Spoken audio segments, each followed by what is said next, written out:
बिहार में 4 सीटों पर उपचुनाव हो रहे हैं। ऐसे में बिहार के मुख्यमंत्री नीतीश कुमार 2 दिवसीय दौरे पर अलग अलग जगहों पर प्रचार करने जा रहे हैं। बीते दिन भी उन्होंने प्रचार किया और आज भी प्रचार के लिए निकल रहे हैं। लेकिन सवाल ये है कि नीतीश कुमार जा रहे हैं और कह रहे हैं कि जो गलती हुई 2 बार जो हमने छोड़ा अब नहीं करेंगे। ये बोलना क्या जरूरत नहीं, इसलिए आवश्यक यह बोलना है कि कोई नैतिक बल वाला व्यक्ति बोल सकता है।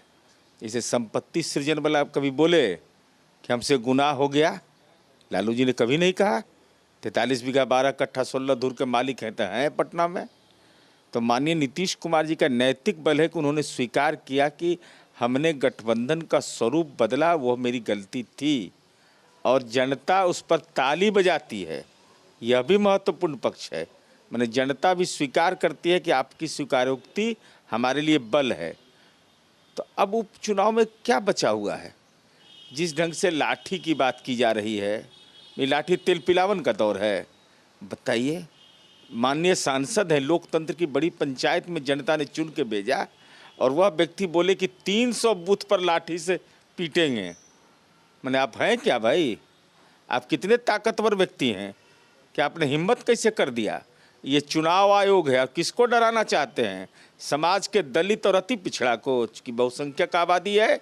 इसलिए प्रथम दृष्टया ही राष्ट्रीय जनता दल चुनाव हार गया रामगढ़ में और वहाँ पर एनडीए का उम्मीदवार जीत गया और बहुजन ने इनका इलाज कर दिया। 4 सीटों पर जो उपचुनाव हो रहे हैं, वास्तव में अगर पहले की बात की जाए तो 3 सीटों पर महागठबंधन का बढ़त था। 1 सीट पर जीतन राम मांझी चुनाव जीते थे। इस बार किस तरीके से देखते हैं? क्योंकि तेजस्वी यादव का कहना है 4 सीटों हम जीते। देखिए, तेजस्वी यादव जी इतना मजबूत इच्छा शक्ति वाले हम व्यक्ति नहीं हैं कि बेऊर जेल से अपराधी को, बालू कारोबारी को उठा करके और उसको हथकड़ी लगा हुआ फोटो उसके के साथ खिंचवा करके चुनाव प्रचार करे। ये हमारे बस का नहीं है। अब दावा तो इनके पिताजी किए थे कि 31 अगस्त तक सरकार केंद्र में चली जाएगी नरेंद्र मोदी का। तो ये बाप बेटा का भविष्यवाणी सब दिन गलते साबित हुआ है। सुधाकर सिंह का आपने जिक्र किया, इससे पहले भी जब सरकार में भी वो आप लोग के साथ थे तब भी नीतीश कुमार की बातें करते थे, जिक्र करते थे, उनके खिलाफ बोलते थे। अब वो बीजेपी और एनडीए के खिलाफ बोल रहे हैं, कह रहे हैं लाठी से पीटेंगे, इस तरीके के भाषा का इस्तेमाल कर रहे हैं। तो लालटेन पार्ट 2 के हैं। लालटेन पार्ट 2 वाला से क्या उम्मीद करते हैं?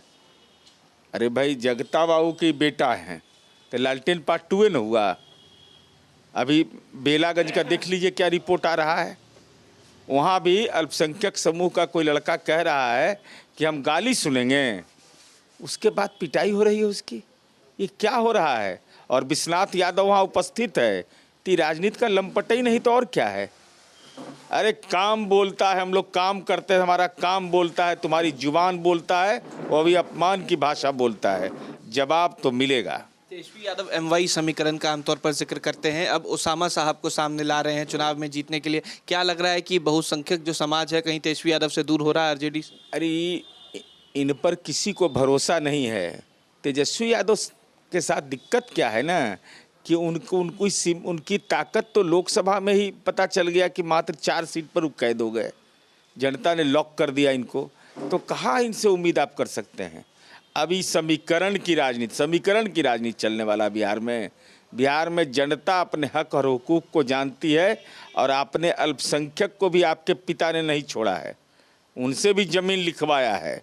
तो जमीन लिखवाइएगा और समीकरण की राजनीति करिएगा, ये दोनों संभव नहीं है। एक आखिरी सवाल है, प्रशांत किशोर सुप्रीम कोर्ट पहुंच गए, कह रहे हैं कि जो उपचुनाव हो रहा है उसके तारीखों को बढ़ाना चाहिए, कैसे देखिए, माननीय प्रशांत किशोर जी के बारे में मैं बोलता था हमेशा कि राजनीति में अभी किशोर हैं।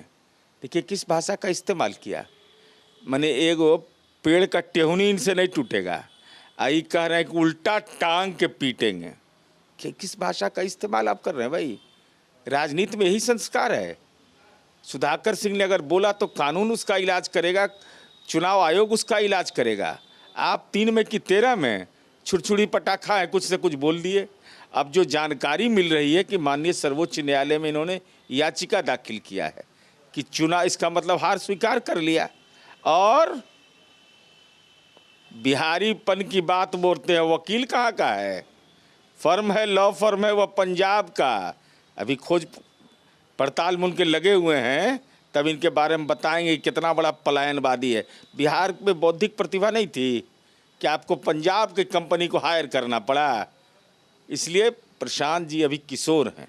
चलिए बहुत शुक्रिया। ये थे हमारे साथ जेडीयू एमएलसी नीरज कुमार। साफ कहा प्रशांत किशोर अभी राजनीति में किशोर हैं और जिस लॉ फर्म को उन्होंने हायर किया है वो खुद पंजाब का है और किस तरीके से वो अब चाह रहे हैं कि बिहार में जो उपचुनाव है उसके तारीखों को बढ़ाया जाए। साथ ही साथ तेजस्वी यादव पर भी खूब बातें कही। वीडियो जर्नलिस्ट सत्येंद्र कुमार के साथ Utkarsh, news nation, Patna. News nation अब व्हाट्सएप पर खबरों के ताजा अपडेट के लिए न्यूज नेशन के इस QR कोड को स्कैन करें।